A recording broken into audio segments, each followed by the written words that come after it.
Wir sind heute hier am Faces Forbes Luxury Summit in Zürich, im Dolder. Und es ist mir eine grosse Ehre, euch zu präsentieren, wer mein nächster Gast ist. Und zwar der Tobias Reichmuth. Herzlich willkommen. Freut mich. Hallo. Danke vielmals, dass du dir Zeit genommen hast. Könntest du dich vorstellen für unsere Zuschauerinnen und Zuschauer, was du genau machst? Ja, gerne.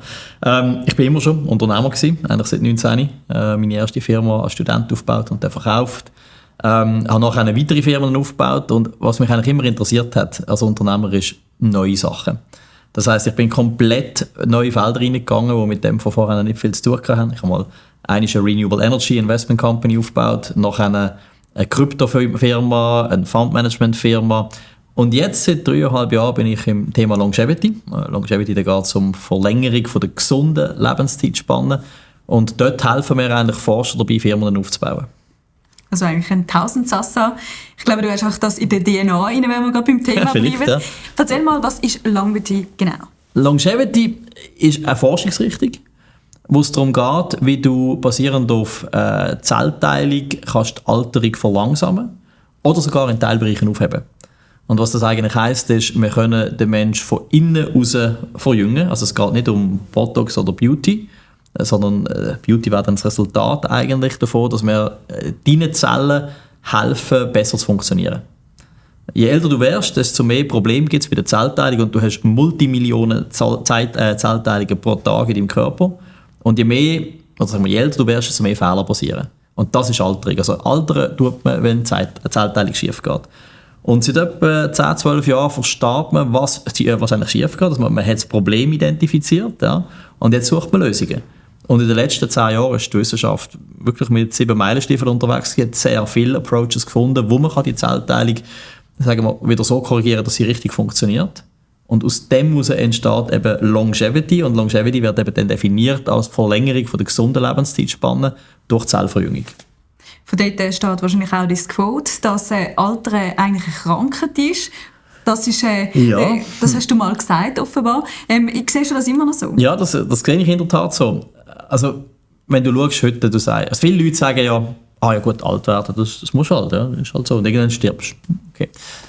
Wenn man jetzt aber Alter als Krankheit anschaut, dann wirst du nicht einfach akzeptieren, dass du krank bist. Du sagst ja nicht, ich habe Grippe, so be it, sondern du sagst, ich habe Grippe, ich nehme das Medikament, ich schlafe, was weiß ich was. Ja. Und so schaue ich eigentlich auch Alter an und sage, hey, Alterung ist ein Krankheitsprozess, der ab Geburt leider anfängt, also eine chronische Krankheit. Und die Krankheit Alterung hat ganz viele unangenehme Symptome. Und je weiter fortgeschritten die Krankheit Alterung ist, desto mehr kommen die Symptome. Und die Symptome sind Krebs, kardiovaskulär, also alles, was Herz-Kreislauf-Probleme sind, Diabetes Type 2, Parkinson, Alzheimer. Und das sind alles altersbedingte Krankheiten. Das heisst, wenn man weiter voranschreitet mit dem Alterungsprozess, dann kommen auch mehr von diesen Krankheiten, die nachher fatal sind. An all denen stirbst du eigentlich. Ja. Und das ist recht interessant, wenn du mal schaust, woran sind die Leute gestorben 1920. Was glaubst du, ist die Haupttodesursache 1920 gewesen? Ja, Grippe oder? Ja. Infektion eigentlich. Ja. Du hast dich mit irgendwas infiziert und dann leider bist du nicht mehr gesund geworden und gestorben. Und nachher ist Penicillin gekommen und mit dem hat man nachher eigentlich relativ viel von dem in den Griff bekommen. Und woran stirbt man heute? Ja, heute stirbt man eben an kardiovaskulären Problemen oder Krebs. Das ist nicht die Haupttodesursache 1920, weil damals bist du gar nicht erst alt genug geworden. Also, das heisst, du bist an anderen Sachen vorher gestorben, bevor die Krankheiten, die altersbedingt sind, haben können kommen. Und das heisst, wir arbeiten heute jetzt eigentlich dran, wenn wir die Alterung in den Griff bekommen, dann ist auch die Chance, dass du Krebs bekommst, sehr viel kleiner. Das heisst, ihr arbeitet eigentlich mit diesen Ansätzen, dass ihr quasi eigentlich zum Arzt gehen, bevor es eigentlich überhaupt nötig ist, zum Arzt zu gehen? Korrekt, ja. Also die Idee ist eigentlich, du solltest nicht zum Arzt gehen, weil du krank bist, sondern du gehst zum Arzt, weil du gesund bleiben willst. Und da haben wir einen Paradigmenwechsel. Ja, heute ist unsere ganze Gesundheitsökonomie, Krankheitsökonomie ist darauf ausgerichtet, man ist krank, man geht zum Arzt, bekommt eine meistens allgemeingültige Lösung, also so quasi ein Kopfweh, Aspirin. Ja. Spannender wäre es jetzt eigentlich zu wissen, wenn wir präventiv arbeiten, müssen wir personalisierte Prävention betreiben. Du musst andere Prävention machen als ich. Warum? Du hast eine andere DNA, eine andere Vorgeschichte, ein anderes Geschlecht und so weiter. Das heisst, wir müssen eigentlich zuerst mal herausfinden, wer bist du? DNA-Analyse, Microbiome-Analyse. Wie geht es dir? Blut, deine Blutwerte anschauen. Und basierend auf dem können wir nachher sagen, spezifisch, du solltest folgende Sachen unternehmen, damit du gesund bleibst. Das ist personalisierte Prävention. Und das ist eigentlich das Hauptziel vom ganzen Longevity-Gedanken ist mehr, halte dich gesund. Und dann gehst du eben heute zum Arzt und sagst, mach mal bitte Gentest, Bluttest und so weiter. Und dann erklär du mir, was ich persönlich sollte machen, damit ich gesund bleiben kann.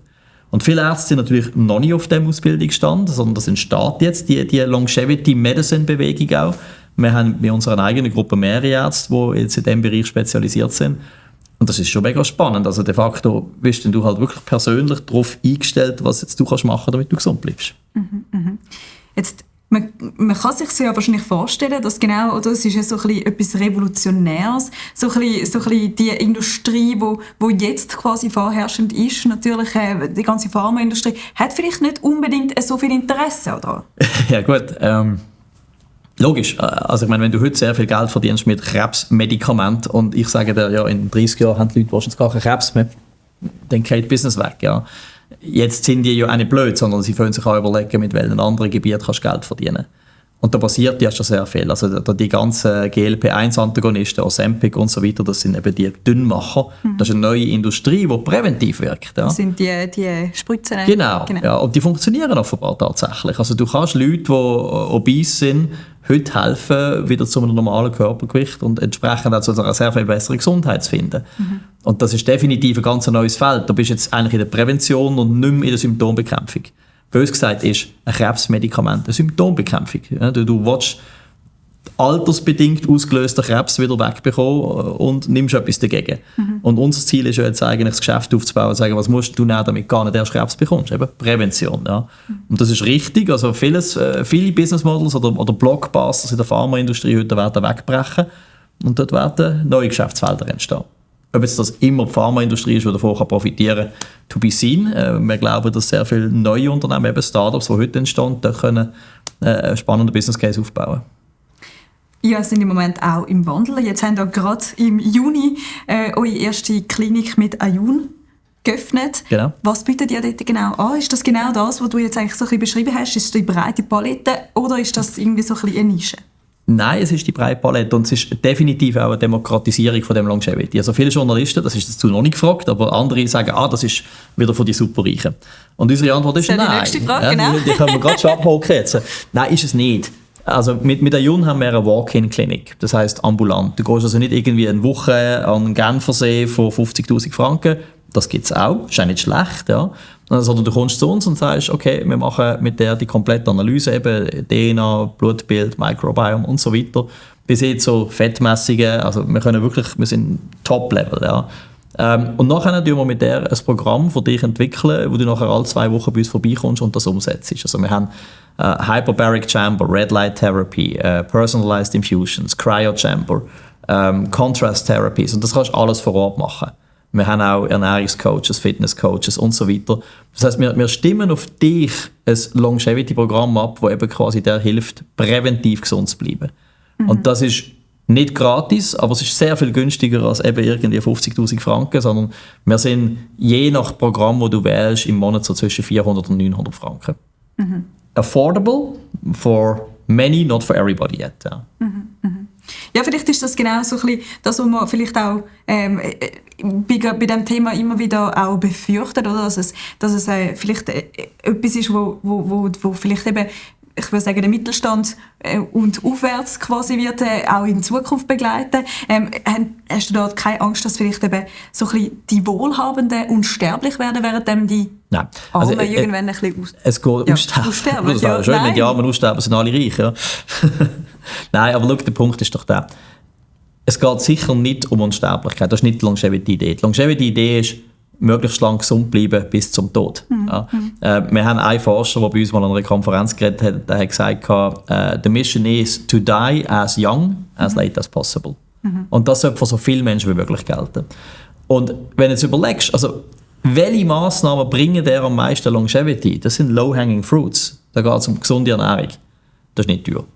Genügend Schlaf, auch nicht teuer. Ja. Sport kann eigentlich jeder machen. Und da musst du jetzt nicht in ein super Fitnessstudio, du kannst in den Wald joggen, kannst deine Fitnessübungen machen. Ich meine, es gibt heute 10'000 YouTube-Videos, wo dir sehr gute Anleitungen geben dazu. Stressmanagement gehört auch dazu, kann jeder auch selber in den Griff bekommen. Und mit dem hast du etwa 80% von deinen Longevity-Massnahmen erreicht. Und nachher kommen Supplements und dann kommen vielleicht noch Stammzellentherapien und so weiter. Und das kostet dann, aber da bist du ganz am Schluss von der Kaskade. Das heisst, die ersten 80% kann jeder unabhängig vom Einkommen eigentlich erreichen. Jetzt etwas, was du auch mal gesagt hast, ist, Langlebigkeit wird so ein bisschen die neue Währung gewesen. Wir sind auch da mit dem Luxus-Summit, wo es eben genau darum geht, oder ist vielleicht auch langes Leben, ist das für dich ein Reichtum? Ja, und es ist in dem Sinne ein Reichtum, den jeder erreichen kann. Also eben so, Health is the new wealth. Ja, das kannst du mal vielleicht so postulieren. Was hast du davon, wenn du sehr reich bist, aber nicht gesund? Also verdammt wenig. Ja. Ich meine, sitzt auf deiner Luxusjacht und hast Schnupfen und Ohrenweh und was weiß ich was alles. Ich glaube, du hast nicht wahnsinnig viel Freude an deiner Yacht. Ja. Umgekehrt, wenn du topfit bist und kannst auf einen Berg steigen mit 80, you have a good life. Ja. Das heisst, wir müssen alle daran arbeiten, dass wir unsere Health verbessern. Und sicher nicht also wir sagen, du solltest nicht Wealth erreichen auf Kosten von Health. Und das wird heute gemacht. Ich meine, die Leute haben das Gefühl, hey, ich arbeite, was weiß ich was, 80 oder 100 Stunden, ich nehme das jetzt in Kauf, habe vielleicht auch nicht Zeit, da eben auf Gesundheit zu schauen, habe viel Stress, aber da bin ich reich. Ja, congratulations, and then you have a heart attack. Ja. Also das Ziel sollte definitiv sein, dass man eigentlich ab sehr jungen Jahren das Thema Health in das Thema investiert. Ja. Vielleicht zum Abschliessen, Luxus, das ist ja ein heutiges Thema und auch was sich so ein bisschen verändert. Was ist für dich persönlich Luxus? Jederzeit frei über meine Zeit zu entscheiden. Ich glaube, das ist eigentlich der grösste Luxus.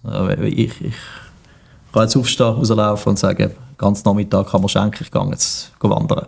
I can do that. Ja, Konsequenzen sind überschaubar. Und das ist ein gewisser Luxus.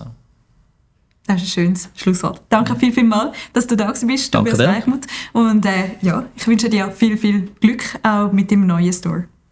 Danke.